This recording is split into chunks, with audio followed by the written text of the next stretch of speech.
Let's look at step 1 in the recipe for precipitation in a bit more detail. To form precipitation, we need to cool air masses down at the dew point. But before we talk about how this happens, I want you to think of a process that you're probably more familiar with. And that is when you take a cold can out of the refrigerator and set it on a table and you wait a little bit. What happens to that can?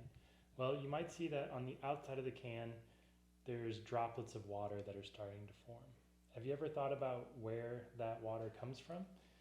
Is it somehow being wicked from the inside of the can through the aluminum? No. What's happening is the can is cold, and so it's cooling the air around it.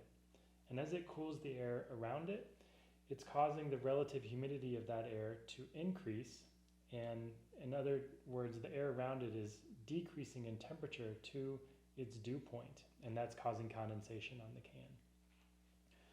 So on Earth, in order to cool air masses, there's one primary mechanism. So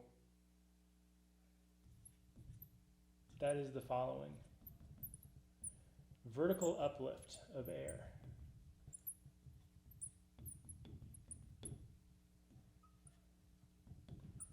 Is the primary mechanism by which we can cool air masses.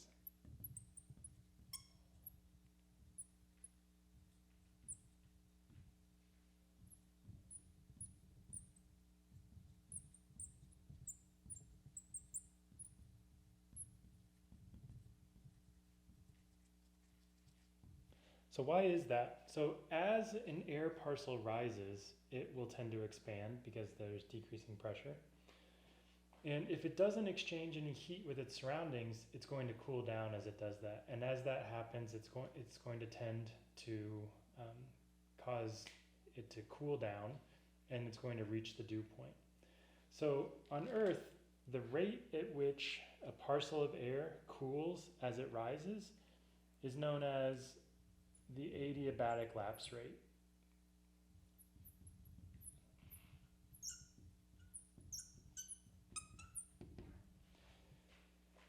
And this word adiabat refers to the expansion or contraction of a parcel of air without exchanging heat with its surroundings.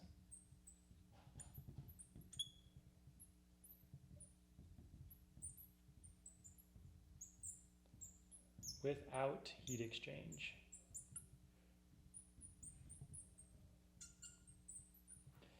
And there's two different lapse rates. I will tell you a little bit more about these later when we learn what latent heat is, but there's a dry lapse rate.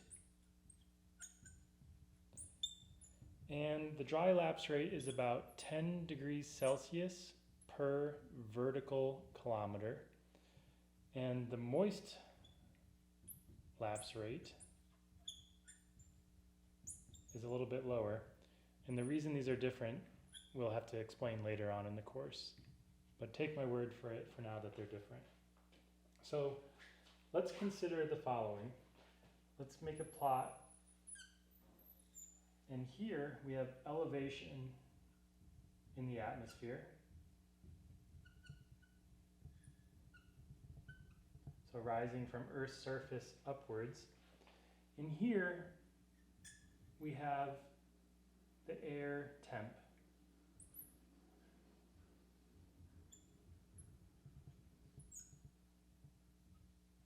Increasing here. So consider a parcel of air that's rising. As it rises and expands, it's going to decrease in temperature following this dry lapse rate, something like this. And as it does that, if we were to make a plot of the relative humidity, it might go from 30% to 50%, to 70%, and at some point here it's going to hit 100% relative humidity as it cools down. The point at which it hits 100% relative humidity is where you're going to start seeing clouds form, and this is known as the condensation level.